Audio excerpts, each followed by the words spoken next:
Plans for a CRD sewage treatment facility have once again been blocked after a controversial vote in Esquimalt last night.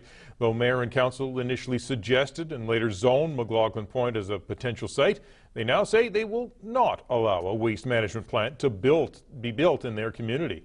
As Stacey Ross tells us, it's a decision that could cost taxpayers in the capital tens of millions of dollars. All those in favor?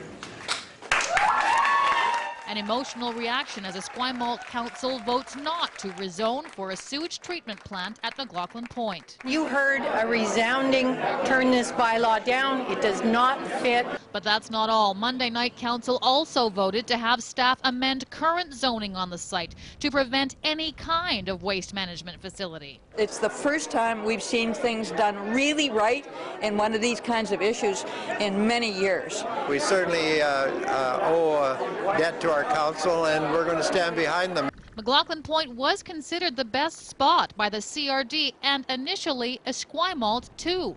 So yeah, we did put it forward, but it was within the context of a distributed model. Okay, so much different. Very different. A distributed model, much smaller, very compact. It was agreed that it would be at McLoughlin. Everybody signed off on that. Now some people have changed their minds.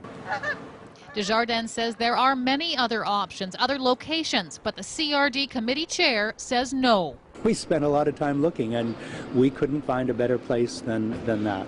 Any other site would have at least equal and probably greater impacts on residents.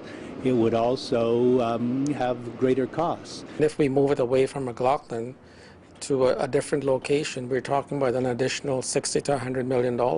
Delays in construction are also reportedly costing the CRD and taxpayers $1 million a month. Operating costs were estimated in 2010 at $14 million a year.